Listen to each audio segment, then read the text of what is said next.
देखिए, ये बजट मेरे हिसाब से कुछ लोग कह रहे हैं इंडस्ट्री के हिसाब से कि इंडस्ट्री के अंदर के फ़ेवर में है।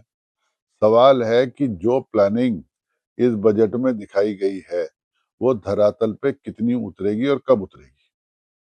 बजट के अंदर जो प्रत्यक्ष तौर पर किसी व्यक्ति को, किसी समुदाय को, किसी ग्रुप को, इंडस्ट्रियलिस्ट को, कोई चीज़ या किसान को, एजुकेशन को, कहीं कोई ऐसा वो नहीं मिला है किसी भी व्यक्ति को, जिससे ये कहा जा सके कि ये बजट सकारात्मक है।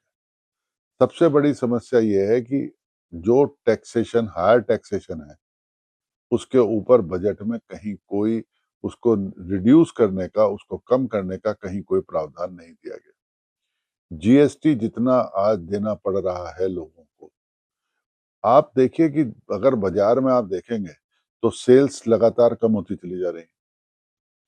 टैक्सेशन हाई टैक्सेशन एक इकोनॉमी को बढ़ाने का कभी भी एक कारक नहीं हो सकता। इकोनॉमी को अगर आप सही करना चाहते हैं या इंडस्ट्रियल ग्रोथ को बढ़ाना चाहते हैं, तो आपको लो टैक्सेशन करना होगा, हाई रिटर्न करना होगा। लो टैक्सेशन जितना होगा, उतनी प्रोडक्शन ज़्यादा बढ़ेगी, उतनी सेल्स ज़्यादा बढ़ेंगी, उतना गवर्नमेंट पे रेवेन्यू और ज़्यादा कलेक्ट होगा।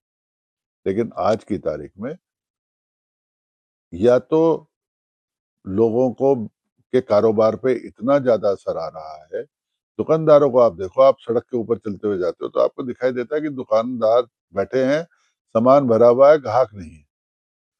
आदमी की परचेज़िंग कैपेसिटी दिन बाय दिन, दिन पे दिन खत्म होती जा रही है, कम होती जा रही है। उससे आप कैसे पार पाओगे? एजुकेशन के अंदर आज आपके पास इस बजट में कोई ऐसी चीज़ नहीं आई, जिससे आप रोज़गार को बढ़ावा देने वाला इसे बजट कह सको। क्या सिर्फ सांत्वनाओं के आधार पर, क्या सिर्फ आश्वासन के आधार पर देश की प्रगति संभव है?